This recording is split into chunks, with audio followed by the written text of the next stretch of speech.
বাংলাদেশে বিচারহীনতার যে সংস্কৃতি জন্ম নিয়েছে, আমরা চাই বিচারহীনতার সংস্কৃতি থেকে বেরিয়ে বিচারিক বাংলাদেশে প্রবর্তন করার জন্য। এই জন্য সমাজের গণ্যমান্য ব্যক্তিবর্গ যারা রয়েছেন, আমরা যদি হাদি ভাইয়ের যে ইনসাফের প্রার্থীকে বিজয়ী করতে পারি, তাহলে ইনশাল্লাহ আজাদির লড়াই আমাদের সাকসেসফুল হবে। আপনারা জানেন দ্রব্যমূল্যের ঊর্ধ্বগতি হয়েছে, তেলের দাম বেড়ে গিয়েছে, গ্যাসের দাম বেড়ে গিয়েছে, সিন্ডিকেটগুলো নিয়ন্ত্রণ করছে, আমাদের সকলের অবস্থা খারাপ হয়ে যাচ্ছে। আমরা সকাল থেকে বিকাল পর্যন্ত চাকরি করি, কয়টা টাকা পাই? এই টাকা গ্যাস আর তেলের পিছনে চলে যাচ্ছে, বাচ্চার দুধ কিনা যাচ্ছে না। সমাজের যখন আমরা যাই, ঘরে গিয়ে অন্যান্য সামগ্রী দ্রব্য আমাদের ক্রয় ক্ষমতার বের হয়ে চলে যাচ্ছে। আমরা সরকারকে আহ্বান জানাবো, দ্রব্যমূল্য ক্রয় ক্ষমতার মধ্যে নিয়ে আসুন, জনগণকে মুক্তি দিন, অর্থনৈতিক বৈষম্য থেকে সাম্যের সমাজ প্রতিষ্ঠা করুন। পরিশেষে বলতে চাই, আমাদের ভাইদেরকে খুন করেছে যারা, শেখ হাসিনা ভারতে এখনো পালিয়ে আছে। সরকারকে বলবো দ্রুত গতিতে শেখ হাসিনাকে ফিরিয়ে আনুন, কারণ এই ইলেকশনের আগে আমাদের আরো দুইটি প্রতিশ্রুতি ছিল, একটি হলো সংস্কার, আরেকটি হলো বিচার। আমরা চাই যদি শেখ হাসিনার বিচার হতো, আজকে মুসাব্বির খুন হতো না। যদি শেখ হাসিনা বিচার হতো, আমার হাদি ভাই আজকে খুন হতো না। আজকে যদি শেখ হাসিনার বিচার হতো, ভবিষ্যৎ বাংলাদেশ আর খুনের নজরানা আমাদের সামনে থাকতো না। এই জন্য সকল খুনের আমরা বিচার চাই।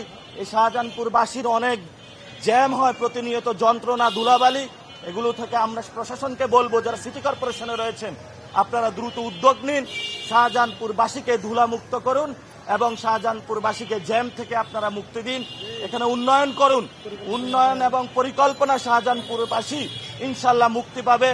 এখানে ইনশাল্লাহ আমরা যদি ভবিষ্যতে আসি আবার 12 তারিখের পরে, জনগণকে নিয়ে ঐক্যবদ্ধভাবে এলাকার ইনশাল্লাহ আমরা উন্নয়ন করব, আজাদির লড়াই চালিয়ে যাব, চাঁদাবাজি প্রতিরোধ করব,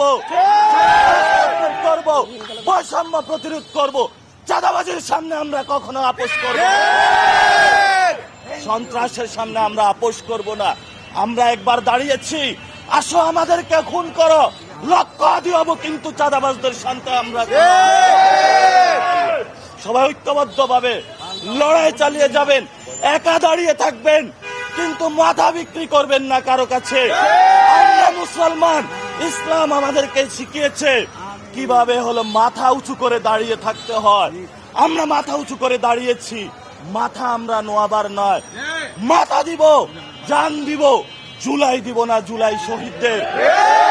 বিচার, হত্যাকাণ্ড যে হয়েছে, বিচার দাবি করে আজকে আপনাদের সবার কাছে দোয়া চাচ্ছি, আমরা যাতে নতুন একটি ঢাকা আট গড়তে পারি, ইনসাফের ঢাকা আট গড়তে পারি, মানবিক মর্যাদার ঢাকা আট গড়তে পারি এবং বাংলাদেশের সার্বভৌমত্ব রক্ষা করতে পারি এবং হাদি ভাইয়ের পথে আমাদের জীবন দিতে পারি, সেই কামনা ব্যক্ত করে আমি আমার কথা শেষ করছি। এবং আপনারা জানেন আমাদের একটি আজাদি যাত্রা চলছে। আমরা বলেছিলাম যে আজাদি যাত্রা হলো এই জন্য কারণ বাংলাদেশ আজকে পরাধীনতার শৃঙ্খলা আবদ্ধ হচ্ছে, সাংস্কৃতিক, অর্থনৈতিক এবং রাজনৈতিক। এটা প্রত্যেক দিন আমাদের ফজর থেকে এশা পর্যন্ত চলে। আমরা মসজিদে যাই, নামাজ পড়ি। অসংখ্য ভাই আমাকে মেসেজ দিয়েছে, আপনি শোডাউন দিবেন না গাড়ি দিয়ে, কারণ হাদি ভাই মসজিদে গিয়ে ক্যাম্পেইন করেছে। আমি হাদি ভাইয়ের দেখানো পথেই মসজিদে যাচ্ছি, মসজিদের সামনে মানুষের সামনে দাঁড়িয়ে থাকছে, মুসাফা করছি। প্রত্যেকটা লোক আমাকে বলেছে আমার সাথে হাদি ভাই মুসাফা করেছে। হাদি ভাইয়ের পথে যাব ইনশাল্লাহ। আমরা হাদি ভাইয়ের এই 8 আসন রক্ষা করব, হাদি ভাইয়ের হত্যাকাণ্ডের বিচার সংসদে গিয়ে বলবো এবং হাদি ভাই যে পথগুলো মারিয়েছেন, হাদি ভাইয়ের পথে ইনশাল্লাহ আমরা সেই পথে মারিয়ে যাব। সাম্য হত্যাকাণ্ড হয়েছে, হাদি ভাইকে হত্যাকাণ্ড ঘটিয়েছে তারা, তাহলে এখানে নিরাপত্তার অভাব রয়েছে। আমরা নিরাপত্তার অভাব বোধ করছি, প্রশাসনকে বলবো এখানে নিরাপত্তা বাড়ানোর জন্য। এবং এখানে বিভিন্ন ক্ষেত্রে আমরা দেখছি জনগণকে ভয়ভীতি দেখানোর চেষ্টা চলছে। আমরা বলবো ভয় পাবেন না, ঘুরে দাঁড়ান। সময় পরিবর্তন হয়ে গিয়েছে, আগের সময় আর নাই। এই জন্য জনগণ একটা ভীতিকর অবস্থার মধ্যে রয়েছে। প্রশাসনকে বলবো এখানে নিরাপত্তা বিধান করার জন্য।